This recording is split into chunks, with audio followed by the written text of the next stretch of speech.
ಗುಜರಾತ್ಗೆ ದೇವ್ರಿಗೆ ಮಾತನಾಡಿ ಅಂದೆ. ಇಲ್ಲ ಇಲ್ಲ, ನಾನು ಮಾತಾಡಲ್ಲ. ಬಹಳ ವಿಶೇಷ ಅಂದ್ರೆ ಪುಸ್ತಕ ಬಿಡುಗಡೆಯಂತ ಕಾರ್ಯಕ್ರಮಗಳಿಗೆ ರಾಜಕಾರಣಿಗಳು ಬರುತ್ತಾರಾ? ಎರಡು ಸಾರಿ ಬರ್ತಾರೆ. ಬಂದು ಆದಷ್ಟು ಬೇಗ ಸನ್ಮಾನ ಮಾಡಿಸ್ಕೊಳ್ಳೋದಿದ್ರೆ ಸನ್ಮಾನ ಮಾಡಿಸ್ಕೊಂಡು, ಮಾತಾಡೋದಿದ್ರೆ ಮಾತಾಡಿ ಆಮೇಲೆ ಅಲ್ಲಿಂದ ನಿರ್ಗಮಿಸ್ತಾರೆ. ಕೊನೆಯವರೆಗೂ ಇರಲ್ಲ, ಕೇಳಿಸ್ಕೊಳ್ಳುವಷ್ಟು ತಾಳ್ಮೆ ಇರಲ್ಲ. ಸಂಪತ್ ಕುಮಾರ್ ಅವರನ್ನು ಕೇಳಿದ್ರೆ ನೀವು ಇಲ್ಲ ಸರ್, ನಿಮ್ಮ ಮಾತನ್ನು ಕೇಳಕ್ ಬಂದಿದ್ದೀನಿ. ರಾಜಕಾರಣಿಗಳಲ್ಲಿರುವಂತ ಬಹಳ ಅಪರೂಪದ ಸಂಗತಿ. ಡಾಕ್ಟರ್ ಎಲ್ ಜಿ ಮೀರಾ ತಮ್ಮ ಪ್ರಿಯ ಶಿಷ್ಯೆ ದೊಡ್ಡ ಬಸಮ್ಮ ನಮ್ಮೆಲ್ಲ ಇವತ್ತಿಲ್ಲಿ ಸೇರಿಸಕ್ಕೆ ಕಾರಣವಾಗಿರುವ ದೊಡ್ಡ ಬಸಮ್ಮ ಒಂದು ಅಪರೂಪದ 109 ಅವುಗಳನ್ನ ಮಿನಿ ಕವಿತೆಗಳು ಅನ್ಬೇಕಾ, ಚುಟಕ ಅನ್ಬೇಕಾ, ವಚನಗಳು ಅನ್ಬೇಕಾ, ನಮ್ಮ ಭಾವಕ್ಕೆ ತೋಚಿದ ರೀತಿಯಲ್ಲಿ ಆ ಪದ್ಯಗಳನ್ನು ನಾವು ಗ್ರಹಿಸಬಹುದು. 109 ಪದ್ಯ ಇವುಗಳನ್ನು ಬರೆದು ನನ್ನ ಚೊಚ್ಚಲು ಕೃತಿ ಬಿಡುಗಡೆ ಆಗ್ತಾ ಇದೆ, ನೀವೆಲ್ಲ ಬರಬೇಕು ಅಂತ ಪ್ರೀತಿಯಿಂದ ಆಹ್ವಾನಿಸಿ ನಮ್ಮೆಲ್ಲ ಸೇರಿಸ ಕಾರಣವಾಗಿರುವಂತ ದೊಡ್ಡ ಬಸಮ್ಮ ಅವರ ಕುರಿತು ಎಲ್ ಜಿ ಮೀರಾ ಈ ಸಂಬಂಧ ಎಲ್ಲಿಂದ ಪ್ರಾರಂಭ ಆಯಿತು, ಹೇಗೆ ಮುಂದುವರಿತು? ಒಬ್ಬ ಹೆಣ್ಣು ಮಗಳು ತರಗತಿ ಒಳಗಡೆ, ತರಗತಿಯಿಂದ ಆಚೆ ತಮ್ಮ ಗುರುಗಳನ್ನ ಅಥವಾ ಗುರುವಂತ ಭಾವಿಸ್ಕೊಂಡಿರುವವರ ಬಳಿಯಲ್ಲಿ ಬರುವಂಥದ್ದು, ಆತ್ಮೀಯವಾಗಿ ಮಾತನಾಡುವಂಥದ್ದು, ನನಗೂ ಏನೋ ಬರೀಬೇಕು ಅಂತ ಅನ್ನಿಸ್ತಿದೆ ಅನ್ನೋದು, ಬರೆಯುವುದು, ಬರೆದಾದ್ಮೇಲೆ ಅವರು ಕೊಡೋದು, ಅವರ ಮಾರ್ಗದರ್ಶನವನ್ನು ಪಡೆಯುವುದು, ಅವರ ಸಲಹೆಯನ್ನು ಅನುಸರಿಸಿ ಒಂದಷ್ಟು ಬರೆಯುವುದು.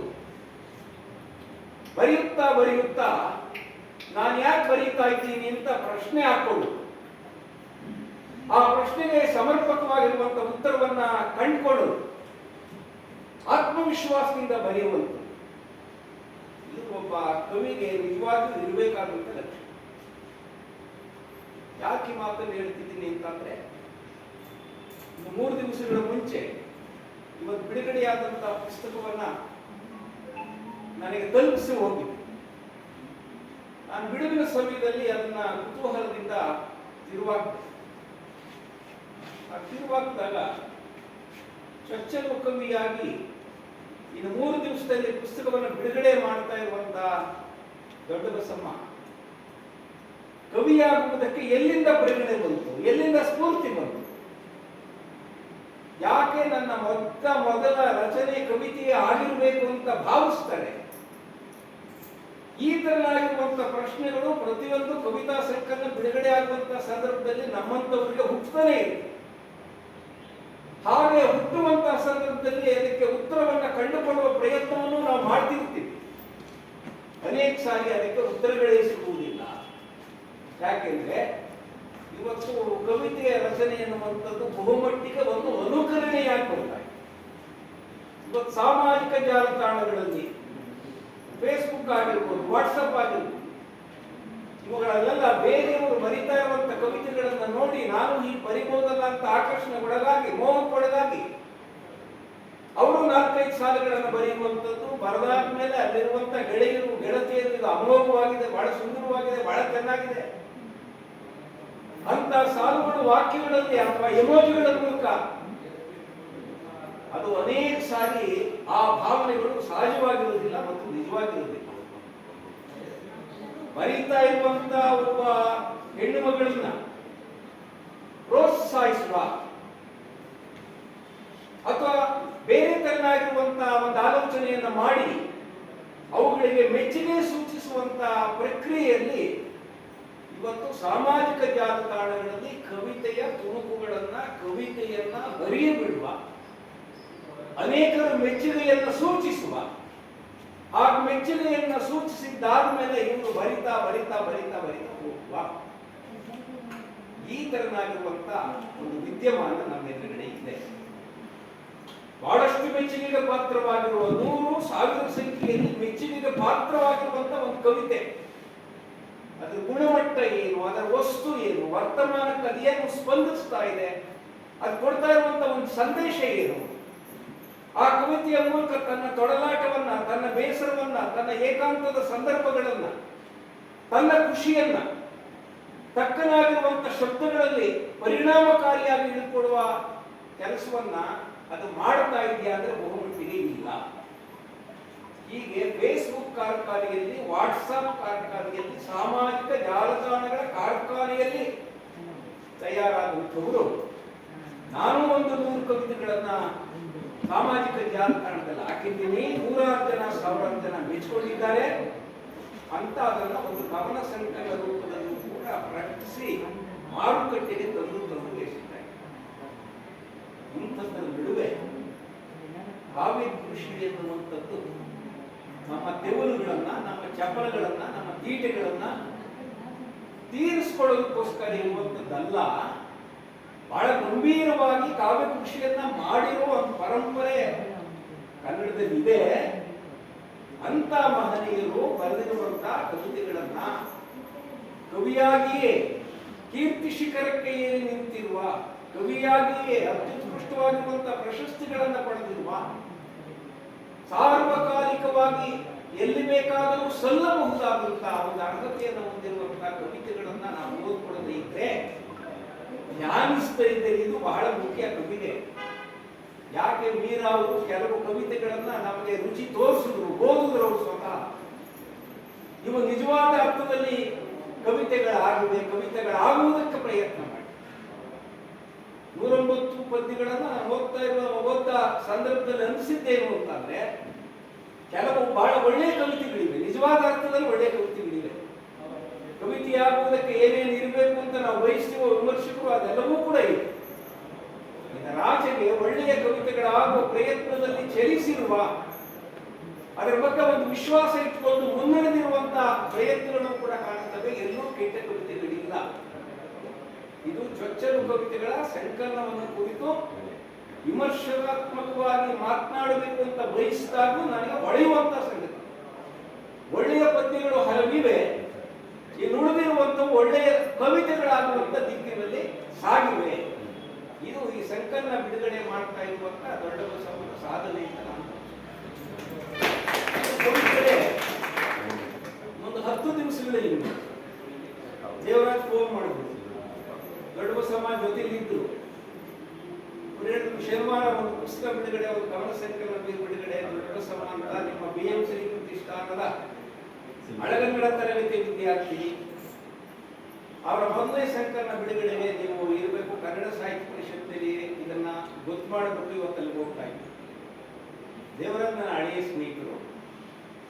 ಅವರು ಚಾಮರಾಜಪೇಟೆಯ ಮೊರಾರ್ಜಿ ದೇಸಾಯಿ ಶಾಲೆಯಲ್ಲಿ, ವಸತಿ ಶಾಲೆಯಲ್ಲಿ ಇದ್ದಾಗ ಅಲ್ಲಿ ನಡೆಸಿದಂತ ಒಂದು ಕಾರ್ಯಕ್ರಮಕ್ಕೆ ಅತಿಥಿಯಾಗಿ ಹೋಗಿದ್ದ ನೆನಪು ಕೂಡ ಇದೆ. ಅವರು ಅನುವಾದ ಕ್ಷೇತ್ರದಲ್ಲಿ ಮಾಡುವಂತ ಕೆಲಸ, ಅವ್ರ ಪುಸ್ತಕ ಮುನ್ನುಡಿ ಬರೆದಿರುವಂಥದ್ದು ಇದೆಲ್ಲವೂ ಕೂಡ ಇರೋದ್ರಿಂದ ನಾವು ಆತ್ಮೀಯಿಸ್ತೀವಿ.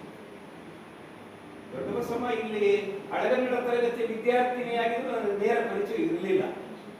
ಆದ್ರೆ ಈ ಕೊಂಡಿಯನ್ನು ಲಗತ್ತಿಸಿದ್ರು. ನಿಮ್ಮ ವಿದ್ಯಾರ್ಥಿನಿಯೂ ಆಗಿರುವುದರಿಂದ, ಪ್ರತಿಷ್ಠಾನದ ವಿದ್ಯಾರ್ಥಿನಿ ಆಗಿರುವುದರಿಂದ ನೀವು ಬರಬೇಕು. ಆಯ್ತು, ಖಂಡಿತವಾಗಿ ಬರ್ತೀನಿ, ಆದ್ರೆ ಅವತ್ತು ನಾನು ಬಿಡುವಿರಬೇಕು, ಒಂದು ಅರ್ಧ ಗಂಟೆ ಸಮಯ ಕೊಡಿ ಅಂತ ಅಂದ್ಬಿಟ್ಟು ನಾನು ಅವ್ರಿಗೆ ಹೇಳಿದೆ.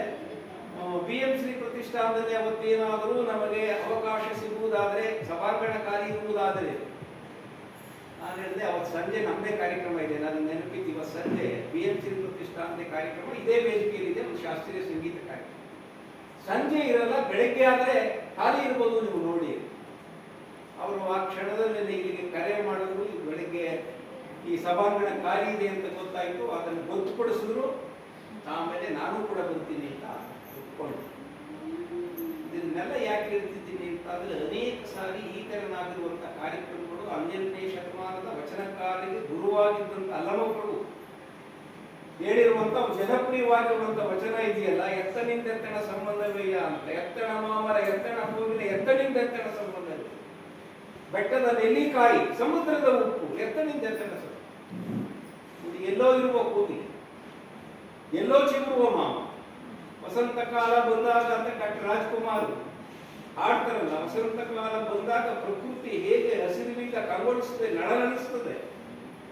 ಮಾಮರ ಚಿಗುರ್ತದೆ, ಮಾವಿನ ಮರ. ಇಲ್ಲಿವರೆಗೂ ಎಲ್ಲೋ ಕಣ್ಮರಿಯಾಗಿದ್ದಂತ ಕೋಗಿಲೆ ಆ ಮಾವಿನ ಮರಕ್ಕೆ ಬಂದು ಮಾವಿನ ಚಿಗುರನ್ನು ತಿಂದು ತನ್ನ ಧ್ವನಿಯನ್ನ ಕಂಠವನ್ನು ಸುಧಾರಿಸಿಕೊಂಡು ಪಂಚಮದಲ್ಲಿ ಹಾಡುತ್ತದೆ.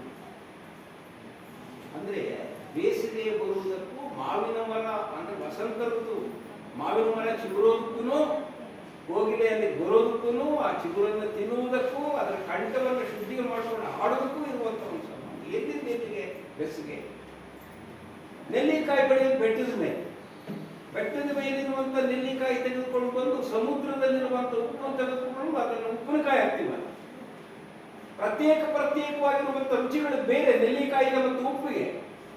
ನೆಲ್ಲಿಕಾಯಿ ಮತ್ತು ಉಪ್ಪು ಎರಡೂ ಬೆರೆತಾಗ ಅದರ ರುಚಿ ವಿಶಿಷ್ಟವಾಗ್ತದೆ, ಆಸ್ವಾದನೀಯವಾಗ್ತದೆ.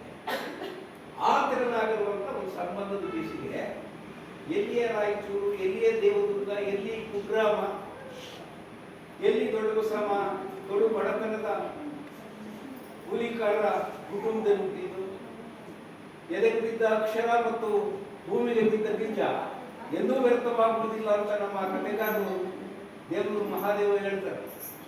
ಎದೆಗೆ ಬಿದ್ದ ಬೀಜ ಆದರೆ ಇವತ್ತು ಕೂಡ ಯಾವ ಕೌಟುಂಬಿಕ ಪರಿಸ್ಥಿತಿಯಲ್ಲಿ, ಯಾವ ಕೌಟುಂಬಿಕವಾಗಿರುವಂತಹ ಒಂದು ಹಿನ್ನೆಲೆಯಲ್ಲಿ ದೊಡ್ಡ ಬಸಮ್ಮ ಹುಟ್ಟಿದ್ರು ಬೆಳೆದ್ರು, ಇವುಗಳನ್ನು ಬಹಳ ಸೂಕ್ಷ್ಮವಾಗಿ ಆ ನಂತರದ ಬೆಳವಣಿಗೆ ಹೇಗಾಯಿತು, ಆ ಪರಿಸರದಲ್ಲಿ ಹುಟ್ಟಬಹುದಾದಂತಹ ಮಕ್ಕಳಿಗೆ ದೇವೂರು ಮಹಾದೇವ ಅವರು ಹೇಳಿದ್ದು ನಿಜ. ಅವರ ಮಟ್ಟಿಗೆ ಅವ್ರಿಗೂ ಅದು ಕಷ್ಟವೇ ಆಗಿತ್ತು. ದೇವೂರು ಮಹಾದೇವ ಅವರ ಕಾಲಘಟ್ಟದ, ಅವರ ಸಮಾನ ವಯಸ್ಸಿನ, ಅವರ ಕುಟುಂಬದ ಆಸುಪಾಸಿನಲ್ಲಿ ಇದ್ದಂಥವರಿಗೆ ದಕ್ಕದೇ ಇರುವಂತ ಅಕ್ಷರ ಅವರ ಎದೆಗೆ ಬಿತ್ತು. ಆದ್ರಿಂದ ಕನ್ನಡದಲ್ಲ, ಭಾರತೀಯ ಸಾಹಿತ್ಯದಲ್ಲಿ ಎಂದೆಂದಿಗೂ ಉಳಿಯಬಹುದಾದಂಥ ಒಂದು ಹೆಸರನ್ನ ಆ ಅಕ್ಷರದ ಮೂಲಕ ಏನನ್ನ ಪಡೆದಿದ್ರೋ ಅದರಿಂದ ಮಾಡೋದಕ್ಕೆ ಸಾಧ್ಯ. ಅಂಥ ಒಂದು ಅಕ್ಷರ ವಿದ್ಯೆಗೆ ದೊಡ್ಡ ಬಸಮ್ಮ ತೆರೆದುಕೊಳ್ಳದೇ ಇದ್ದಿದ್ದರೆ, ಪ್ರಾಥಮಿಕ ವಿದ್ಯಾಭ್ಯಾಸವನ್ನ ಕಷ್ಟಪಟ್ಟು ಮಾಡದೇ ಇದ್ದಿದ್ರೆ, ನಂದಕುಮಾರ್ ಅವರಾಗಲಿ ರೇಖಾನಂದ ಕುಮಾರ್ ಅವರಾಗಲಿ ಕೈ ಹಿಡಿಯದೇ ಇದ್ದಿದ್ದರೆ, ನೋಡಿ ಇವೆಲ್ಲವೂ ಕೂಡ ಬದುಕಿನಲ್ಲಿ ಬಹಳ ಮುಖ್ಯ. ದೊಡ್ಡ ಬಸಮ್ಮ ಅಲ್ಲಿಂದ ಇಲ್ಲಿವರೆಗೆ ಬೆಳೆದು ಬಂದಿರುವುದಕ್ಕೆ ಎಲ್ಲೆಲ್ಲಿ ಆಶ್ರಯ ದೊರೆತಿದೆ, ಎಲ್ಲೆಲ್ಲಿ ಸಹಕಾರ ದೊರೆತಿದೆ, ಎಲ್ಲೆಲ್ಲಿ ಪ್ರೋತ್ಸಾಹ ಸಿಕ್ಕಿದೆ. ಇದರಲ್ಲಿ ಯಾವುದೋ ಒಂದು ಇಲ್ಲವಾಗಿದ್ದರೂ BLC ಪ್ರತಿಷ್ಠಾನದಲ್ಲಿ ಇವತ್ತು ನಾವೆಲ್ಲ ಇಲ್ಲಿ ಕೂತ್ಕೊಂಡು ದೊಡ್ಡ ಬಸಮ್ಮ ಬರೆದಿರುವಂತ ಒಂದು ಕವನ ಸಂಕಲ, ಈ ಕವನ ಸಂಕಲನದ ಬಗ್ಗೆ ನಾವು ಮಾತನಾಡುವ, ಬಹಳ ಚೆನ್ನಾಗಿ ಬರೆದಿದ್ದೀನಿ, ಮುಂದುವರಿಸಬಹುದು ಅಂತ ಬೆನ್ನು ತಟ್ಟುವ, ನೀವೆಲ್ಲವೂ ಸಾಕ್ಷೀಕರಿಸುವಂತ ಇಂಥ ಒಂದು ಸಂದರ್ಭ ನಿರ್ಮಾಣ ಆಗ್ತದೆ. ಆದ್ದರಿಂದ ಇವೆಲ್ಲವೂ ಕೂಡ ಎತ್ತಣಿಂದೆತ್ತಣ ಸಂಬಂಧ. ಆ ಸಂಬಂಧವೆಲ್ಲವೂ ಕೂಡ ಬಹಳ ಸ್ವಾಭಾವಿಕವಾಗಿ ಸೇರಿಕೊಂಡ ಪರಿಣಾಮವಾಗಿ ದೊಡ್ಡ ಬಸಮ್ಮ ಆತ್ಮವಿಶ್ವಾಸದಿಂದ ಒಂದು ಕವಿತೆಯನ್ನು ಬರೆಯೋದಕ್ಕೆ ಸಾಧ್ಯ ಆಗಿದೆ. ಎಲ್.ಜಿ. ಮೀರಾ ಅವರು ಬಹಳ ಚೆನ್ನಾಗಿ ಹೇಳಿದ್ದಾರೆ, ಆ ಹೆಣ್ಣು ಮಕ್ಕಳಲ್ಲೂ ಇವತ್ತಿನ ಹೆಣ್ಣು ಮಕ್ಕಳಲ್ಲೂ ಇರಬಹುದ, ಅದರಲ್ಲೂ ಬಡ ಕುಟುಂಬಗಳಿಂದ ಬಂದಂತಹ ಆರ್ಥಿಕ ಪರಿಸ್ಥಿತಿ ಅಷ್ಟೇನು ಉತ್ತಮವಾಗಿಲ್ಲದೆ ಇರುವಂತಹ ಕುಟುಂಬಗಳಿಂದ ಬಂದಿರುವಂತಹ ಹೆಣ್ಣು ಮಕ್ಕಳು ದೊಡ್ಡ ಆದರ್ಶಗಳನ್ನ ಬೆನ್ನಟ್ಕೊಂಡೋಗಿ ಏನಾದರೂ ಸಾಧನೆ ಮಾಡಿ ತೋರಿಸಬೇಕಾದರೆ ಈ ಆತ್ಮವಿಶ್ವಾಸ ಅನ್ನುವಂಥದ್ದು ಬಹಳ ಮುಖ್ಯವಾಗಿದೆ. ನಾವು ಬದುಕಿನಲ್ಲಿ ಏನನ್ನೇ ಕಳೆದುಕೊಂಡರೂ ಮರಳಿ ಸಂಪಾದನೆ ಮಾಡಬಹುದು. ಆತ್ಮವಿಶ್ವಾಸ ಒಂದು ಇದ್ದರೆ ಅದನ್ನ ಭೂಮಾಪನ ಇಲಾಖೆಯಲ್ಲಿ ಈಗ ಅಧಿಕಾರಿಯಾಗಿ ಕೆಲಸ ಮಾಡುವ ಮಟ್ಟಕ್ಕೆ ಏರಿರುವಂತ ದೊಡ್ಡ ಬಸಮ್ಮ